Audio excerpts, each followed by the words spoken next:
our position vis-à-vis this genocide is going to determine whether we should be in a position to sleep at night for the rest of our lives.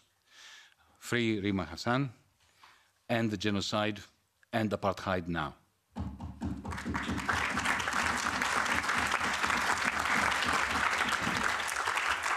But let me come to the topic for which I was invited to come here. There can be no more significant topic than the economic conditions for peace. A year ago, I would have started this speech with a lament about this until recently inconceivable conversion of the European Union from a peace project into a war project. But this is a fact now. Today, it makes no sense to lament what is now a fact, an incontrovertible fact. The European Union is a fully fledged war project, a project that will either land us in permanent war or in even deeper bankruptcy than what we already are in, or most probably both. Europe's military Keynesianism, which has taken over this town, I shall be arguing in the time that I have allotted to me, military Keynesianism, as adopted by the European Union, is guaranteed to make Europe less safe, more unequal, and weaker. Only two interesting questions remain. Why has Europe taken this turn? And now that Europe is on this warpath, what is our duty to our people, to Europeans, to peace? But let me start right at the very beginning. At the risk of irking Europeanists who have bought their own propaganda, let me be clear, the European Union, from its beginnings, since it was the European Communities of Coal and Steel, was an American construction, part of an American global plan that also comprised the Bretton Woods system, the Truman Doctrine, and of course NATO. Yes, most Europeans hankered for no more war and no more totalitarianism, even democracy. But, ladies and gentlemen, the European Union was designed in Washington, D.C. And it was designed specifically not as some competitive marketplace, but explicitly as a big business cartel run by a democracy-free commission, yes, the European Commission, not coincidentally located a stone's throw from NATO's headquarters. From 1950 onwards, the European Union was nurtured by and in tune with the interests of the United States, an inconvenient fact that both our self-important rulers in Europe and Donald Trump seem to be ignoring. Looking back, there's a common thread that runs through the entire history of the European Union. And what is this common thread? It is the total economic dependence of the European Union on the United States of America. Initially, the European Union was deeply dependent on being part of the dollar zone. From 1971, the European Union has another dependence, its dependence on America's budget and trade deficit. I'll explain that. But to sum it up, one way or another, Europe's deep dependence on the United States was ingrained in the European Union's architecture. It will thus take much more than mere pronouncements or a few $100 billion of borrowed money spent on weaponry to establish Europe's independence from the United States. The fact that the European Union was, from the beginning, fashioned as a big business cartel is the reason why the European Union, from day one, needed fixed exchange rates. Because, you see, currency fluctuations destabilize any cartel. That's why OPEC needs the dollar. It makes it hard to have currency fluctuations to maintain the necessary levels of collusion between the companies, the conglomerates, participating in the cartel. But, you know, from 1950 to 1971, the United States took care of this problem on Europe's behalf.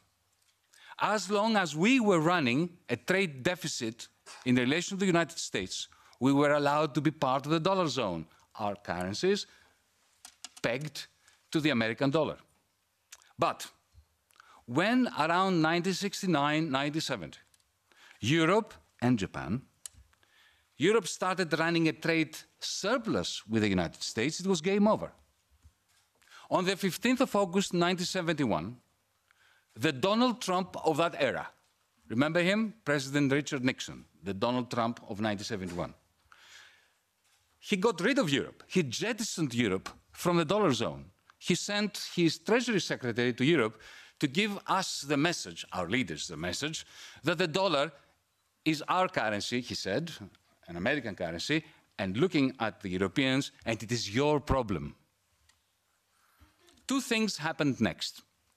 First, to save their big business cartel, the European leaders scrambled to create our own fixed exchange rate regime. They tried everything. First, they called it the snake.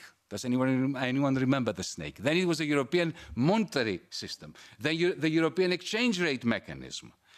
Nothing worked. They all proved flimsy designs that speculators crushed very profitably for them. So in desperation, European leaders created the most noxious currency the human spirit could ever imagine, the euro. The second development was that as America expanded its deficits, the budget deficit of the government and the trade deficit, the Eurozone morphed into a German-led net exporting machine whose aggregate demand was subcontracted to the Americans. In effect, the two deficits of the United States, the budget deficit and the trade deficit, operated like a huge vacuum cleaner, sucking into the territory of the United States two things: the net exports of Germany, France, Italy, and so on, and the profits that the German, French, Italian capitalists were making, profits that ended up in New York, invested as US government debt, US shares, and US real estate. That's how, once Europe was expelled from the dollar zone, it became utterly dependent on America's deficits. So that was what the Nixon shock did. It converted Europe's utter reliance on living within the dollar zone into an even greater dependence on American deficits. Here in Brussels, you know that better than me, they love this expression that Europe progresses from crisis to crisis. It's a delusion, it is not true. The crisis of 2008 was our greatest opportunity to render the European Union viable, to end the European Union's deep reliance, dependence on the United States. The French and German banks and the Italians and the Greeks went bankrupt. The Eurozone's impossible rules were in tatters. The domino effect, beginning with Greece, was bankrupting sequentially our governments.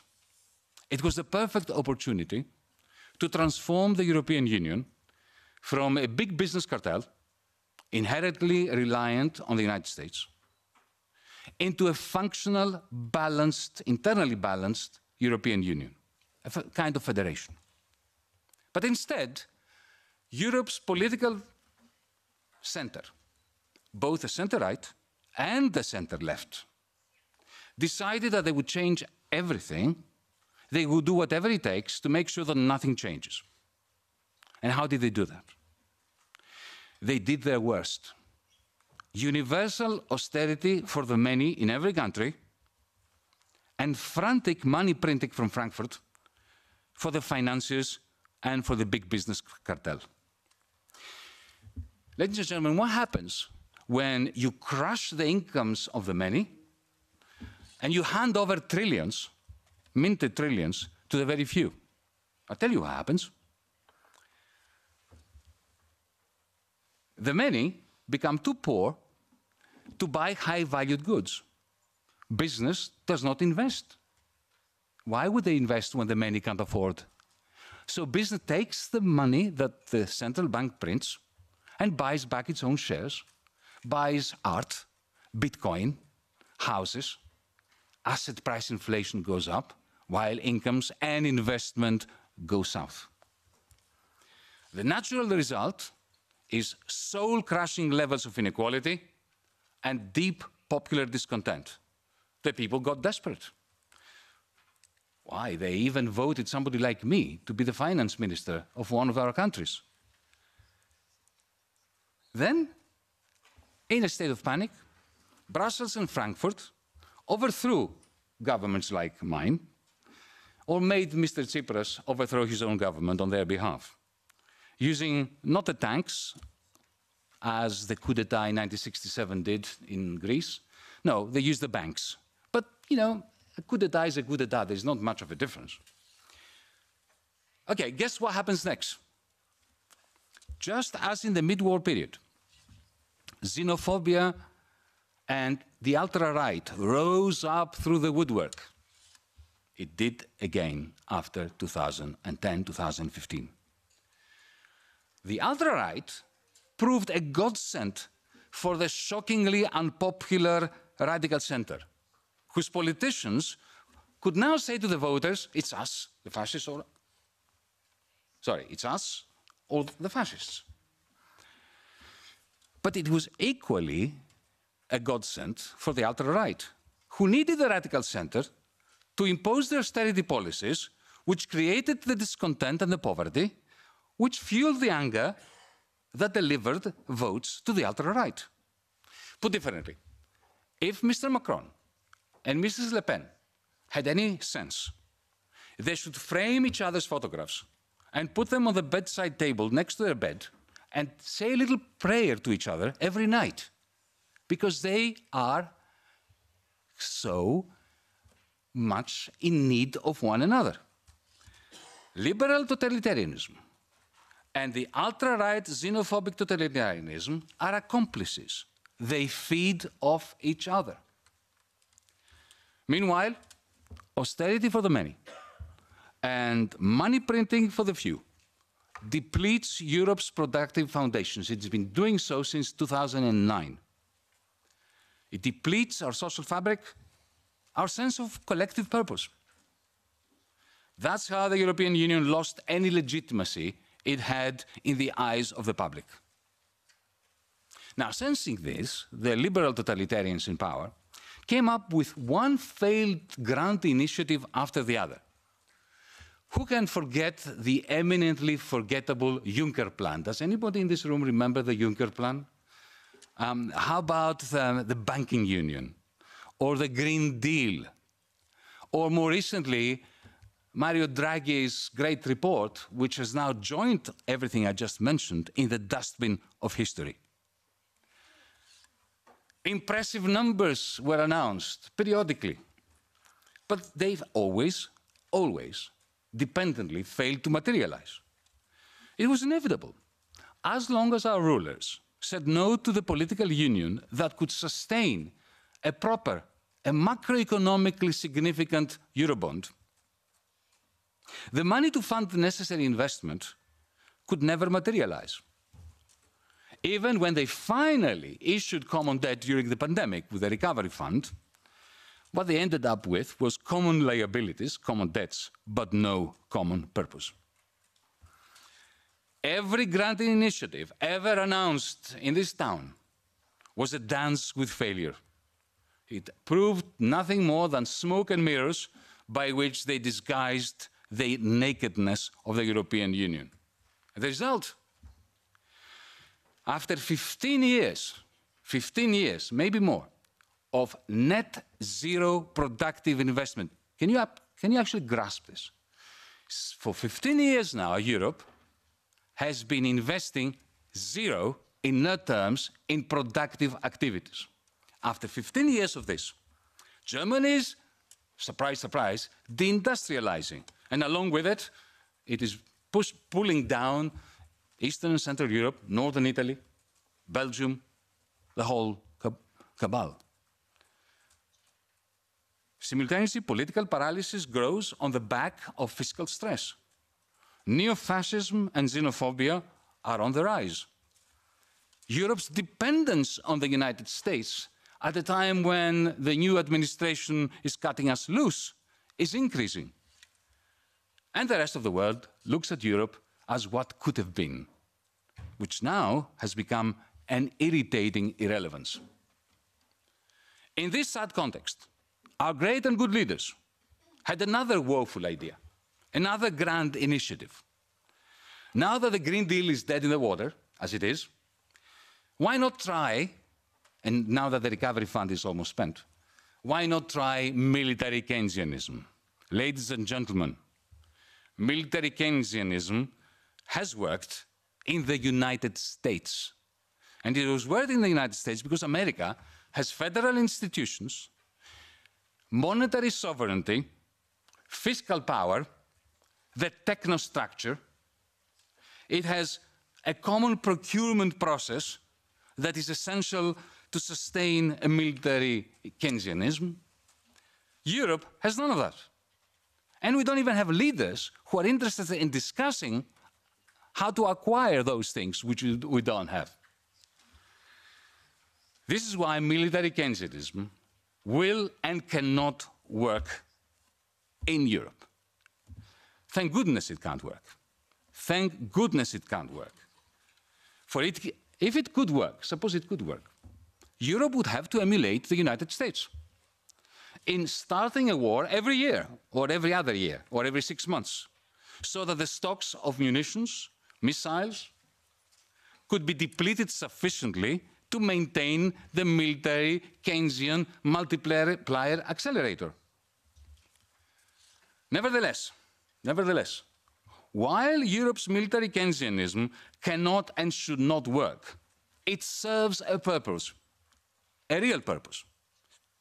It is a kind of solution for, say, for instance, Volkswagen. Now, Volkswagen can't any longer sell its cars. They're not competitive enough. So it hands over whole production lines to Rheinmetall to produce Leopard tanks, which Mrs. von der Leyen makes Italy and Greece buy, even though we neither want them nor need them. Yes, military Keynesianism will fail Europe badly, but not before it further bankrupts us and throws more fuel onto the fire, burning down lives and dreams in the killing fields of the Ukraine. So let me be frank. No really existing enemy of Europe shakes in his boots watching a stagnating, heavily indebted Europe invest billions in weaponry. They are laughing with us. Military Keynesianism will end up as Europe's new austerity for the many and a new money spinner for the very few. It will make Europe weaker while prolonging the Ukraine war in a manner that is detrimental to the stated aim of helping Ukraine. It is at this point that if there were journalists here, maybe there are some, they would bombard me with the predictable questions. Is Russia not ante portas? Isn't Europe defenseless? Aren't we at risk of being invaded? Should Europe remain defenseless, especially now that Trump is removing the shield, the umbrella, the defense umbrella from Europe? My answer is clear. Weakening ourselves economically through a military Keynesianism that constitutes the new austerity, which will with mathematical precision, diminish Europe further, is not going to make Europe stronger. And lest we forget, Europe already, we have 1.5 million men and women in uniform. Do you realize that? Do you realize that in the last decade, we spent 2.7 trillion euros on defense? Now NATO demands that we spend 3 times as much, which is totally insane, given how wastefully the 2.7 trillion has been spent already in a Europe which has invested nothing in terms of net productive investments over the last 10 years. In this light, I submit to you that surrendering our foreign and defense policies to NATO and sinking further in unsustainable debt just to satisfy Washington. It's the surest way of making Europe more dependent, less secure, uglier, and sadder. In this context, the powers that be here in Brussels are anxiously trying to keep their jobs and to boost their budgets by spreading the lie that NATO had to expand eastwards in order to deter Russian aggression, when it is exactly the other way around. Like the mafia, NATO has spread insecurity through its expansion in order to sell us protection. Does this mean that Putin was right to invade Ukraine? Of course it doesn't. I'll tell you what it means. It means that NATO and Putin are accomplices. They needed each other in a joint venture for a confrontation that strengthened both Putin and NATO at the expense of the Europeans, of the Ukrainians, of the people of Russia. It also means that anyone truly interested in Europe's security and prosperity, first, must dispel the lie that Russia is about to invade us. They're not. Even if they want to, they cannot. They can't even take a few villages in the Donbass, for goodness sake. Secondly, we must work tirelessly to kill off this inane military Keynesianism. Thirdly, we must work, as Jeff Sachs said before, toward a European peace process, which uses Russia's confiscated billions not as a piggy bank from which to fund more Leonardo missiles and Leopard tanks that are utterly useless, but as a bargaining chip to bring Moscow to the table to establish a European Union-Russia comprehensive collective security treaty. And if you really want to bring Russia to its knees, this would be my message to the Commission, to NATO. Do you really want to bring Russia to its knees? You know what you should be doing? You should be working tirelessly to induct Russia into the euro.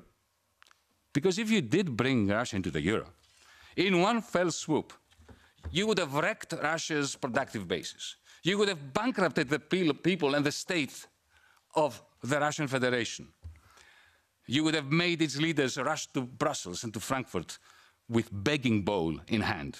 Now, you think I'm joking, but there's too much truth in this joke. To sum up my argument so far, Europe's economic stagnation was a product of its total dependence on the American deficits, at least since 1971.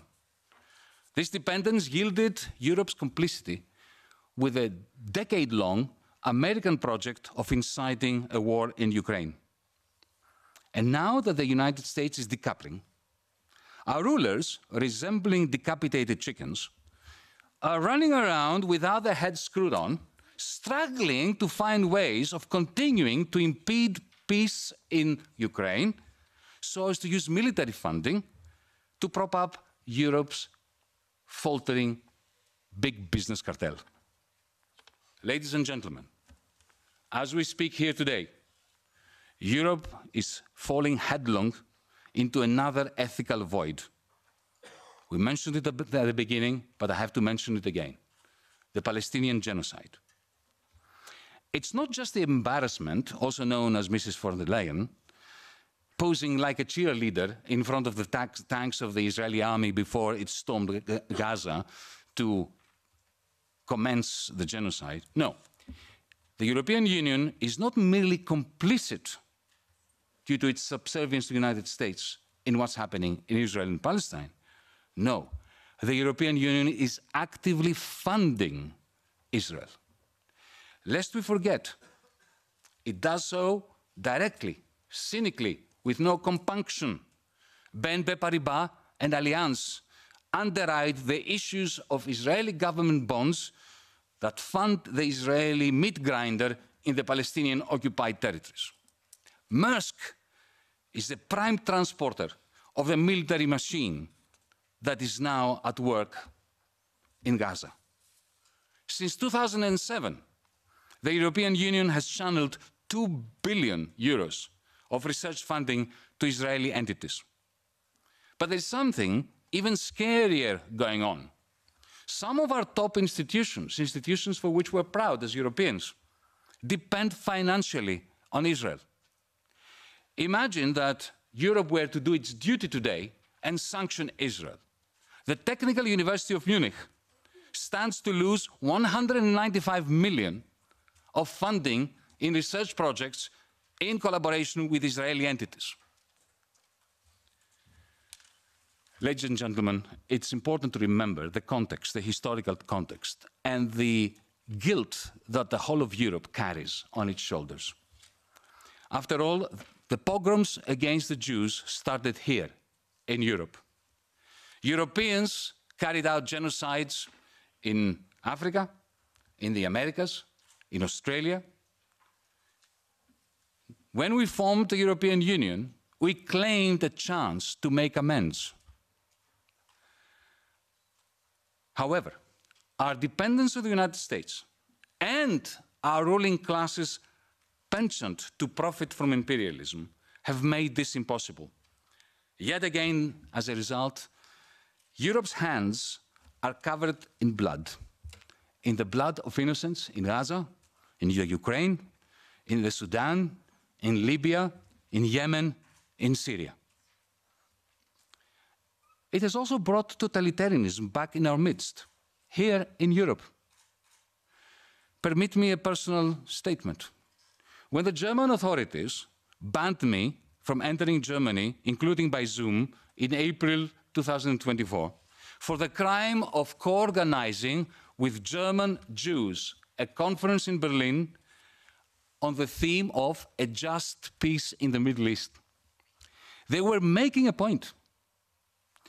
To them, letting the rivers of Palestinian blood flow unimpeded represented their chance, that's how they saw it in their distorted mind, represented their chance of washing off their hands the guilt of the Holocaust.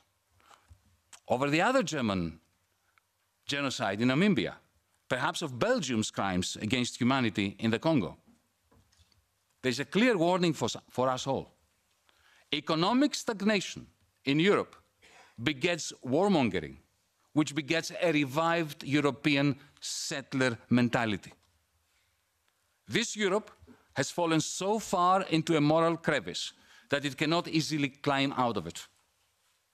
Europe's liberal totalitarianism, which we in Greece experienced firsthand 10 years ago, is now everywhere and is throwing wide open the gates so that the xenophobic ultra-right form of totalitarianism can darken our doorsteps.